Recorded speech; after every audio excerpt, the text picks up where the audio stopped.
Good afternoon, everyone, and sorry for this delay. It's a very busy day here for us in Geneva, and that will make us have this press conference very shorter than usual.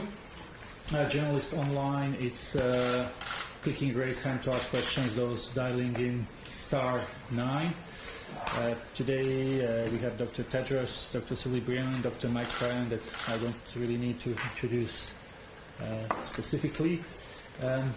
Today we will start with the questions from journalists online. This is because we need to set up room at another part of the building where we'll have a Secretary General of the United Nations visiting WHO. I will give the floor to Dr. Tedros immediately for his opening remarks.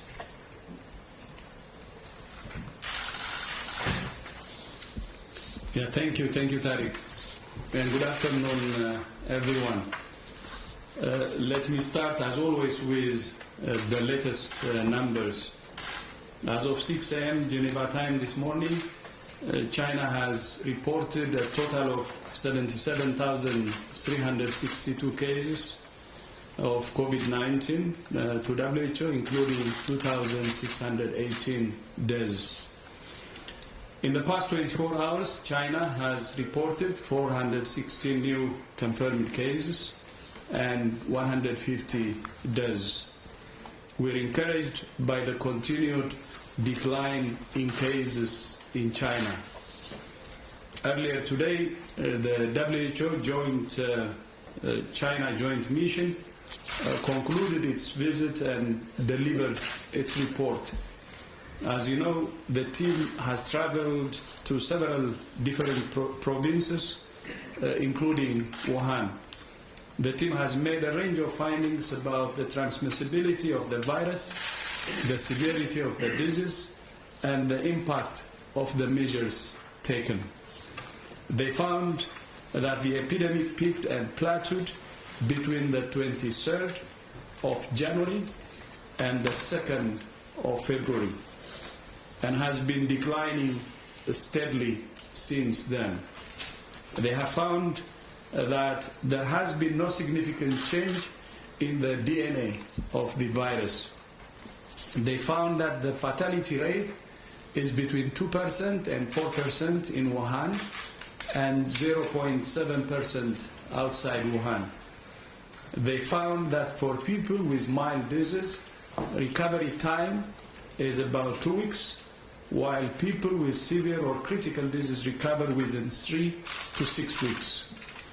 The team also estimates that the measures taken in China have averted a significant number of cases. The report contains a wealth of other information and highlights questions for which we still don't have answers, and includes 22 recommendations. Dr. Bruce Aylward will give more details tomorrow on behalf of the joint team. But the key message that should give all countries hope, courage, and confidence is that this virus can be contained. Indeed, there are many countries that have done exactly that. Outside China, there are now 2,074 cases in 28 countries and 23 deaths.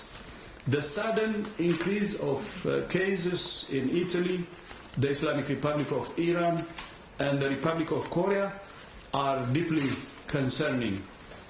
There is a lot of speculation about whether this increase means that this epidemic has now become a pandemic.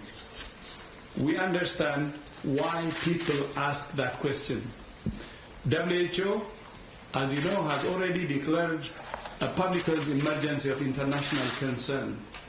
Our highest level of alarm when there were less than 100 cases outside China and 8 cases of human-to-human transmission.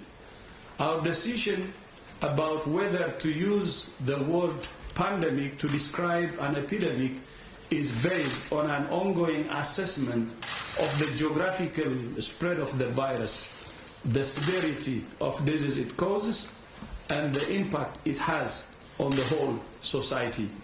For the moment, we're not witnessing the uncontained global spread of this virus, and we're not witnessing large-scale severe disease or deaths. Does this virus have pandemic potential? Absolutely, it has. Are we there yet? From our assessment, not yet. So, how should we describe the current situation? What we see are epidemics in different parts of the world, affecting countries in different ways and requiring a tailored response. The sudden increase in new cases is certainly very concerning. I have spoken consistently about the need for facts, not fear. Using the word pandemic now does not fit the facts, but it may certainly cause fear. This is not the time to focus on what word we use. That will not prevent a single infection today or save a single life today. This is a time for all countries, communities, families, and individuals to focus on preparing. We do not live in a binary black and white world. It's not either or. We must focus on containment while doing everything we can to prepare for a potential pandemic. There is no one-size-fits-all approach. Every country must make its own risk assessment for its own context. WHO is also continuing to do its own risk assessment and is monitoring the evolution of the epidemic around the clock. But there are at least 3 priorities. First, all countries must prioritize protecting health workers. Second, we must engage communities to protect people who are most at risk of severe disease, particularly the elderly and people with underlying health conditions. And third, we must protect countries that are the most vulnerable by doing our utmost to contain epidemics in countries with the capacity to do it. In the past few days, I have held meetings with the foreign ministers of France, Germany, Indonesia, Cuba, the Republic of Korea, and I want to thank them for agreeing to support the response. I also wish to thank the European Commission for its contribution of 232 million euros, which demonstrates the kind of global solidarity that gives me hope. France, Germany, and Sweden have also announced additional contributions. This is a shared threat. We can only face it together, and we can only overcome it together.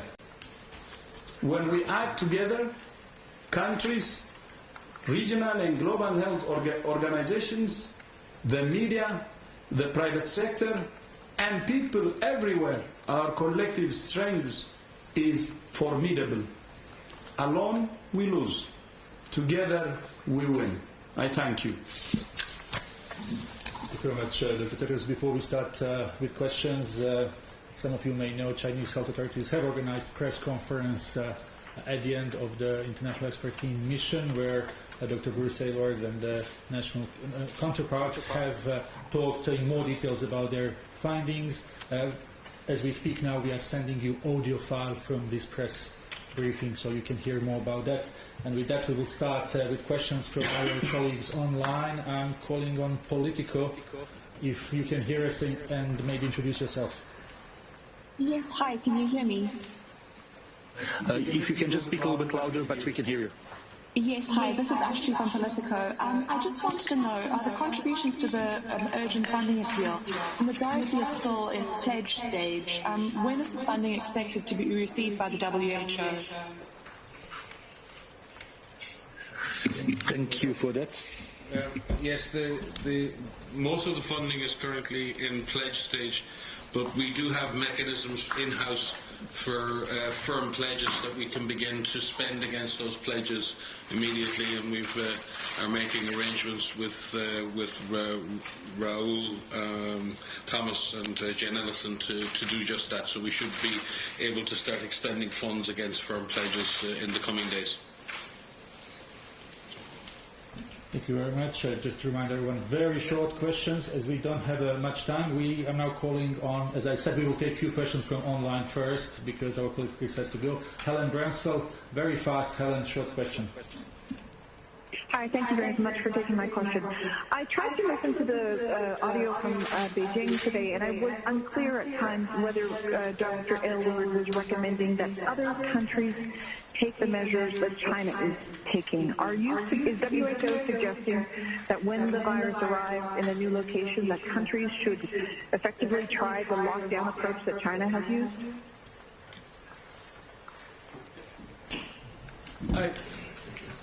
As I said in my statement, Bruce will be giving a press statement tomorrow in Geneva. So I think it would be better to attend that. Thank you.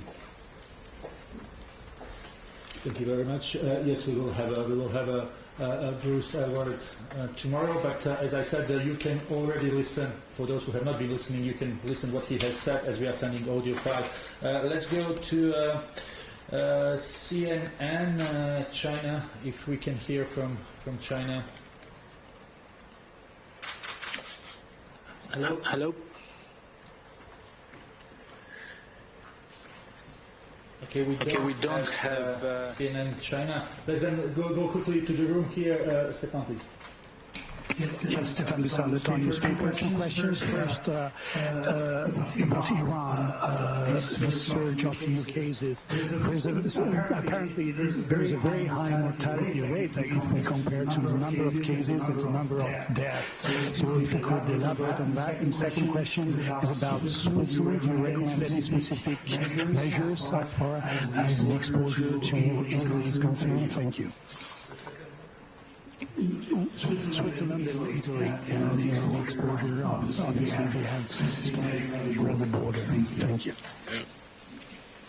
With regard to Iran, again, a little like was originally the case in China, we need to be very careful in the first wave of infections in any newly affected country, because we may only be detecting severe cases and the deaths will be overrepresented in that. We also need to be cognizant that the virus may have been there for longer than we had previously suspected. We do know, again, and each and every country is a different dynamic. You saw in Japan with the Sea Princess. You see with Singapore when they had a cluster at a conference, there was exportation from that conference. You've seen in the case of Iran religious gatherings. So sometimes when you see an acceleration of cases and a spread from that, it doesn't necessarily represent the natural transmission dynamics of the virus. It's very much driven by the context of a gathering and then people moving after. So the natural transmission dynamics are such that if you look in most cases, for example, even in China, are in family clusters. Most secondary cases occur in families. About 1 in 10 contacts become subsequently confirmed as cases, and that's been driving the epidemic. There are very then particular circumstances. So again, we need to understand the exact dynamics of what has happened in Iran. But clearly there have been gatherings for religious festivals and then people coming and then moving afterwards. So I think it's going to take another few days. We have a team arriving in Iran tomorrow. And our regional director will actually be there tomorrow as well, and the team arriving in Italy as we speak, and we're reaching out to all affected countries to ensure that they have the necessary technical assistance to understand the specific context and the transmission dynamics that they're observing. But again, I caution everybody, please don't extrapolate from one individual country experience. Each situation is different. Oh, sorry.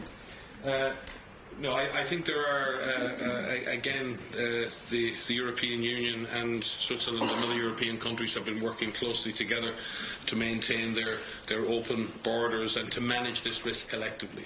Again, I think I've said it in numerous press conferences, there is no zero risk. in this. This is about good risk management. It's about good communication between states. It's about management and early detection of cases and their appropriate isolation and treatment. It's not about shutting borders. It's about coherent, coordinated public health action by a number of member states who share borders in order to effectively manage the public health consequences of any importation of COVID-19. Thank you very much. Let's try one more time to call a few journalists online, and then we will get back to the room. So, Jacqueline from CNN. Jacqueline, can you hear us? Yes, I can hear you. Thanks for taking my call. This is Jacqueline Howard from CNN. My question is just to follow up on the comments Dr. Tedros made about pandemic. Thank you for clarifying questions around the word pandemic. My follow-up to that is, at what point, as we monitor this outbreak, at what point could we call this a pandemic? And for any outbreak, what criteria does it have to reach to be determined a pandemic?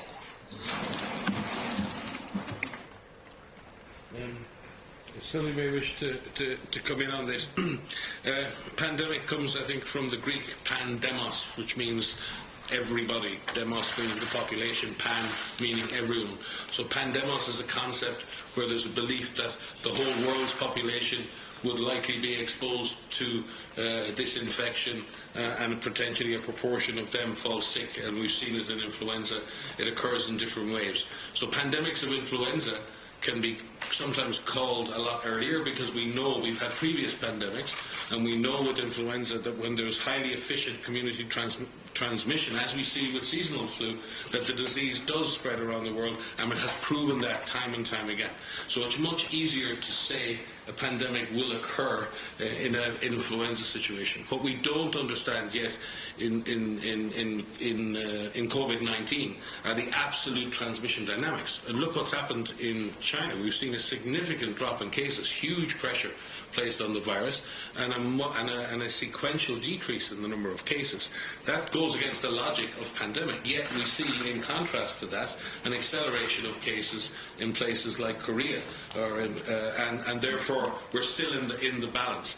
It's very important that, and the Director General has said this time and time again, now is the time to prepare. So we're in a phase of preparedness for a potential pandemic.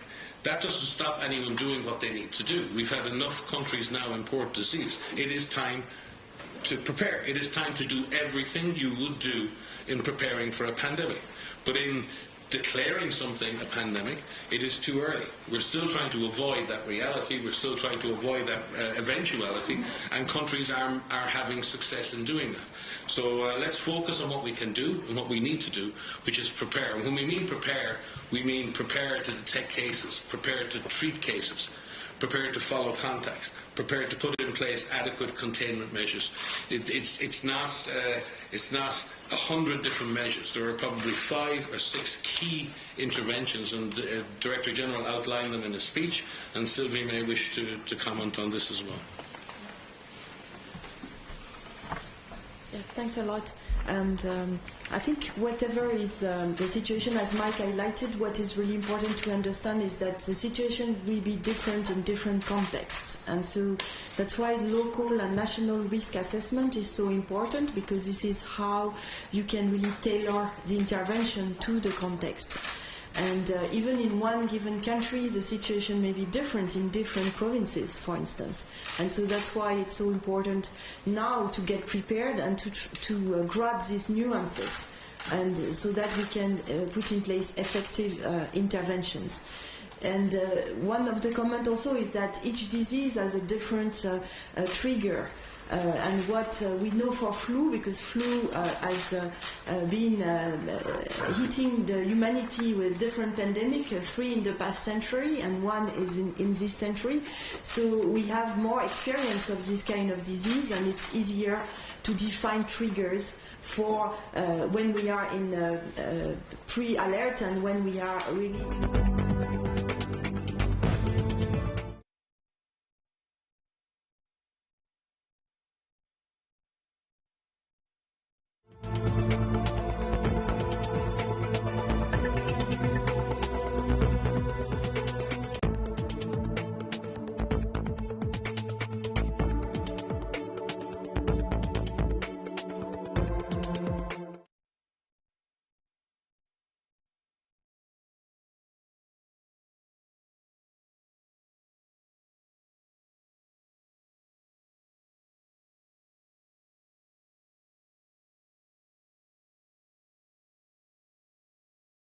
Hi, my question is to Dr. Tedros.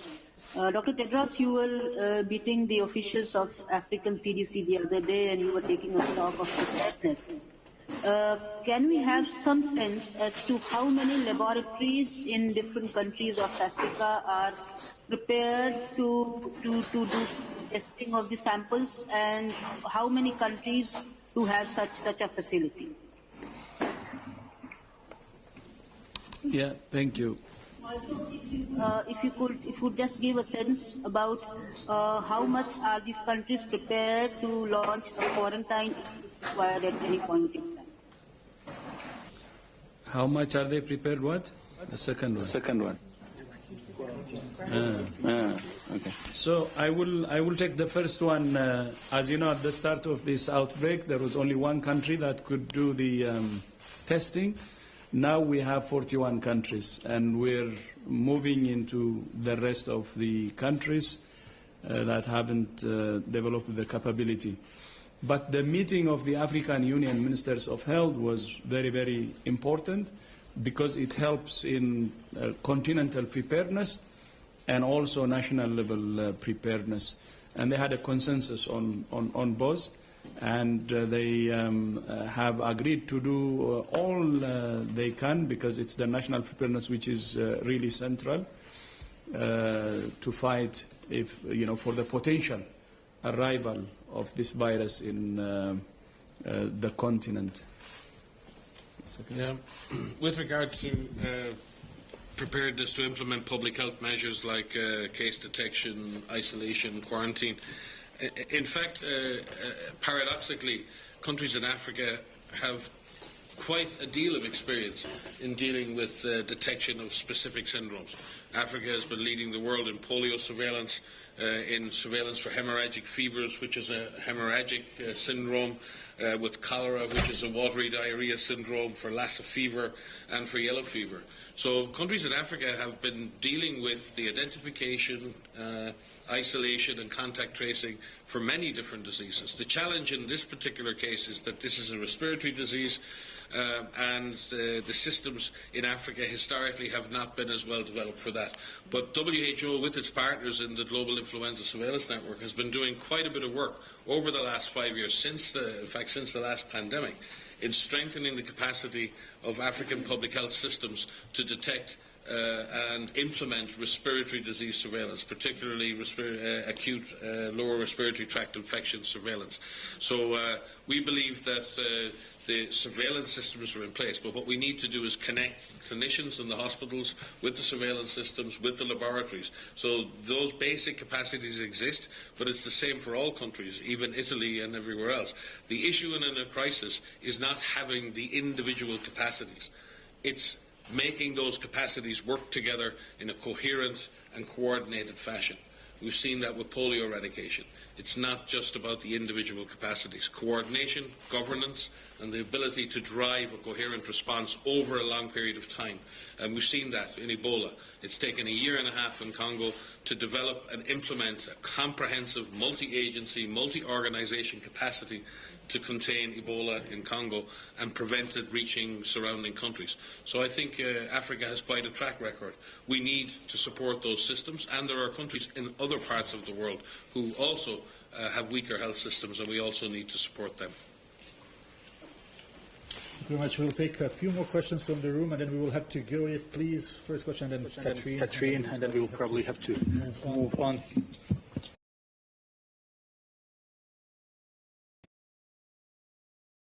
Is here to stay, and it might become a long-term disease that coexists with humans like the flu. How to comment on this? Thank you. Yes, absolutely. That's a possibility. What we don't know is what the reality will be in 2 months or in 6 months' time. There is still a possibility that we can contain the virus and interrupt its transmission, but the virus may settle down into an endemic pattern of transmission, into a seasonal pattern of transmission, or could accelerate into a full-blown global pandemic. And at this point, it is not possible to say which of those realities is going to happen. In fact, the hope we have from the efforts in China is that it is clear that China and a number of other countries with smaller events have managed to suppress and contain the virus. But as I said, some countries are struggling with that. So we have to now see, can we learn the lessons? And I think that's going to be one of the important things coming from the mission to China, is collating and bringing together all of that experience that China's had over the last 8 weeks to see what we can learn about what the right things to do, what works, what doesn't work, what's effective, what's not effective. But you're correct. If anyone wants to predict the future, they're welcome to do it. But the possibility you raise is certainly one that could come to pass. Thank you very much, Catherine. Yes, thank you. Catherine Bokonga for France 24. My question is regarding preparedness. We often speak about Africa, but as Mike and Dr. Tedros just underlined, Africa is used to face these kind of outbreaks. But I would like to know, what about European countries? Are they prepared? We see what's happening in Italy. Geneva, for instance, follow-up of the question of my colleague. Geneva is a hub of conferences. We just had the Human Rights Council session that opened this morning. There's nothing at the airport. There's nothing here around to take the temperature or anything. So what do you think? And are you also scared about the coordination, the governments, and a coherent response from the European authorities? Thank you. We believe that all countries are vulnerable because all countries have two things. All countries have vulnerable populations. People within any, no matter how developed an economy is, there are many, many older people with underlying conditions who may be negatively impacted if this virus arrives and spreads. Secondly, many of our health systems, even in the most developed countries, in fact, very often in the most developed countries, are operating at nearly 100% efficiency or impact all the time. You don't see many extra beds in hospitals in Europe. So the problem for the European countries and other countries in the developed world is that the health systems may come under a lot of extra pressure. We see that with the seasonal influenza every winter. But slowing down the virus, even now slowing down the virus spreading in Europe, in order for the flu season to end, will free up significant capacity in the health system. So even slowing down the virus by a month or 6 weeks has a massive positive benefit to the system. But you're right, all systems have vulnerabilities. But again, we've said it before, when it comes to conferences, when it comes to movement, there is no zero risk. We cannot shut down the world. In the sense of everyone can close their borders and everyone can say there's no movement. That's not going to work because disease can spread between nations. So I think what we need to focus on is risk management, reducing the risks of disease importation, reducing the risk of disease transmission, increasing the survival of patients who get sick, and understand that this virus may come and it may cause outbreaks or epidemics in any number of countries, but they can be managed, they can be dealt with. But I think we have to be very, very careful in trying to suggest that we can absolutely stop this virus from spreading from one country to the next. I don't think that's possible. Sylvie, if you have a comment on that. I think you are right, and I think we have seen many crises, not necessarily linked to viruses, but if you remember a few years ago, the heat wave as well. So it shows that every country has vulnerabilities. But that is why the alert was raised, so that now they need to really consider their plan, because normally most of the countries have done a preparedness plan and test this plan and see if this plan will work and put aside all the facilities and assets they can have so that they can beat the virus when it comes. Mm-hmm. Thank you very much. So there could be some surprise for many European countries, but the one thing that's there could be surprise to many countries, but one thing that's clear is the capacity, the institutional capacity they have can be triggered to counter. So that's one thing, but they have capacity, of course, institutional capacity. Thank you very much. We will conclude with this, and sorry for everyone online and here in the room who was not able to ask the question. There will be other opportunities. We will send the audio file from this briefing shortly. We have sent to you an audio file from the conference that took place in China earlier today. And then we will have on our Twitter account a short encounter of United Nations Secretary General with some of the journalists around 5:30 today. So please follow us on Twitter. Thank you very much and have a nice day. Thank you.